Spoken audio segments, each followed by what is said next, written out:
Today, we'll talk a wild Tuesday night at the Chili Bowl, including a surprise winner and disaster for a favorite. We've also got more high limit commitments, and the All-Stars need a series director. Let's go.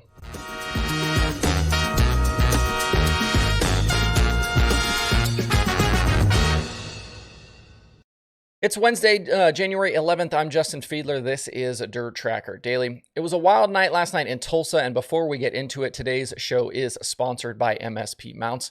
A lot of the onboard footage you're seeing this week from the Chili Bowl between Flow Racing and a lot of the racers is being captured using these GoPro mounts. Spencer Baston's car last night had an MSP mount on it for the duration, and if you want to see one of these things in action, definitely check out his car from last night. They're easy to put on and take off. They fit a bunch of different sizes of bars and cages, and they're incredibly adjustable. You'll be able to capture all sorts of different angles for your footage. These mounts were designed by sprint car racer Dan McCarron and can be used for not only midgets, but really any type of race car, dirt or pavement, and even side-by-sides and ATVs. If you aren't in Tulsa this week, head over to mspmounts.com to order. Make sure to use the code DIRTTRACKER at checkout for 10% off. That's DIRTRACKR at checkout for 10% off your order at mspmounts.com. If you are in Tulsa, go find Darren Nida or Steve Irwin in the building. They've got some of these for sale, and you can get one and immediately have it mounted and ready to go on your midget. Thanks again to MSP and Dan for their support of the show. So Monday night at the Chili Bowl didn't really produce any major surprises, which we talked about yesterday. The feature was about what you would have expected. There weren't a whole lot of crazy incidents, etc. But Tuesday may have been the complete opposite. Wild racing, terrible sliders, and a prelim winner from out of nowhere. Hank Davis picked up the win last night with Spencer Baston in second. Those two joined Cannon McIntosh and Shane Golobic as locked into the Chili Bowl feature on Saturday night. And I'm sure a lot of people are asking today, who the hell is Hank Davis? So here you go. Davis is from Oklahoma, and during the year runs a lot of sprint car stuff in the area, 305s, some non-wing stuff. He races places like Creek County and Tulsa Speedway. I've also seen him in Now 600 Micros, and he is planning on a bunch of racing with the 360 ASCS Sooner region in 2023. Before last night, the best we've seen from Hank Davis on a Chili Bowl prelim night was an 8th place run in 2021. His best Saturday finish is 17th in a B-main that was also in 2021. Haven't had a real surprise winner like Davis on a prelim night since probably Travis Berryhill did it in 2017. Joining Davis and Basin on the podium was Jade Avedissian, who will head to a B-main come Saturday with Kyle Jones, Jonathan Beeson, Kaylee Bryson, Chance Crum, and Tim McCready. We do have a very good chance of having multiple female drivers in the Saturday feature. The night as a whole, though, was pretty wild, and we saw some really bad moves.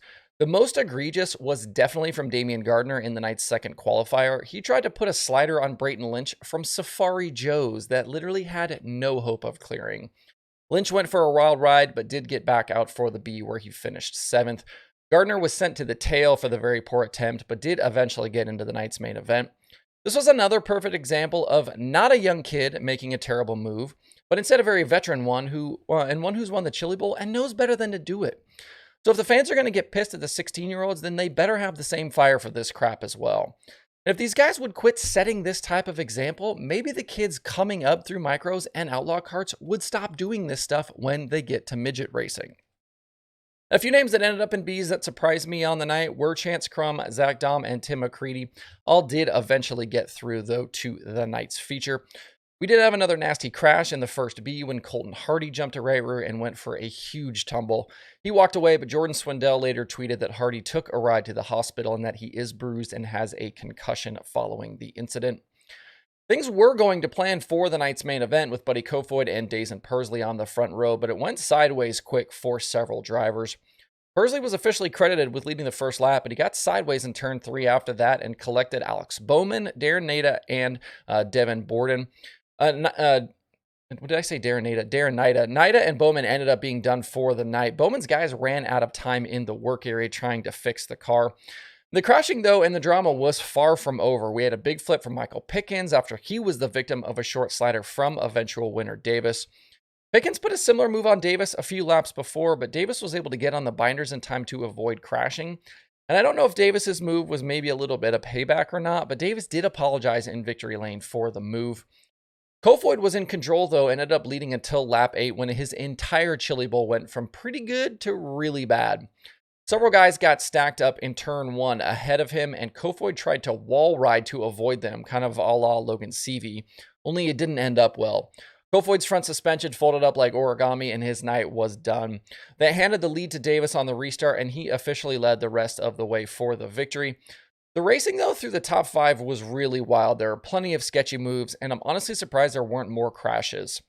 It was an impressive drive from Davis. Jade had a really strong night as well, as did Kyle Jones and Kaylee Bryson. Tim McCready went 21st to 8th, and AJ Bender drove from the C to finish 17th in the feature. So nice alphabet run there. We'll all kind of collectively, I think, catch our breath after Tuesday night and get right back to it today. Same schedule, hot laps at 4 Central with racing at 5. Tonight's field will likely be well into the 70s for car count, so plenty of guys tonight racing. The list does include Sammy Swindell, Justin Peck, Kevin Thomas Jr., Corey Day, Parker Price Miller, T-Mez, Sam Hafer-Teep, Rico Abreu, Ricky Thornton Jr., Blake Hahn, Jake Swanson, Mitchell Moles, and a lot of others. All of them will be looking to try to lock into Saturday. Rico has won 5 straight prelim nights and 7 of his last 8, so I'm not sure how you pick against him tonight. I'm also going to go out on a limb and say Corey Day locks in tonight. He's in a Matt Wood entry and was really fast last year. If you want to tune in, don't forget coverage continues all week over on Flow Racing. A couple of other notes for you today. First, Brent Marks posted on his social channels last night that he plans on running the full high limit schedule in 2023. He joins Kyle Larson, Rico Abreu, Buddy Kofoid, and Justin Peck to announce their intentions to follow the full series. As I mentioned before, we'll also probably see Alex Bowman at a lot of these races as well. No surprise to see Marks join the list, as this will be a perfect smaller series for him to fit in between the rest of his pick and choose schedule. He said right off the bat that he'd be in for this series. Justin Peck is an interesting one, though, here. We'd mentioned Peck is likely a full-timer again with the All-Stars, but there now seems to be some question about whether or not that will happen. The high limit and the All-Star schedule don't really gel on the Bridgeport weekend with the All-Stars in Illinois and Missouri. That's a very difficult back and forth. It's not impossible, but it would be a tough trek and would require some extra help most likely. So we'll see what happens here during the summer with Peck and Buick Motorsports. Speaking of the All-Stars, that series is now looking for a series director after Eric Walls shared yesterday that he has left the series to go work in NASCAR with driver Justin Haley. This feels a little unexpected and is pretty late in the game, especially considering the All-Stars will be on track in less than a month to start their season. Walls had been with the series for nearly 8 years, and I think had done a very nice job there. We'll see where the All-Stars and Tony Stewart go from here. On the Dirt Racing podcast front this week, Loud Pedal has a Chili Bowl preview. Passing Points has a bunch of extra stuff from Tulsa. Forward Bite has Ray Cook. QuickTime has Ryan Timms and Tad Holloman. Dirt Tracks and Rib Racks has Daniel Whitley. Hoagie's Garage has 3 new interviews, and there are new episodes of The Dirt Reporters and The Dirt Nerds. To see the full list of shows and episodes, head over to dirttracker.com/podcasts.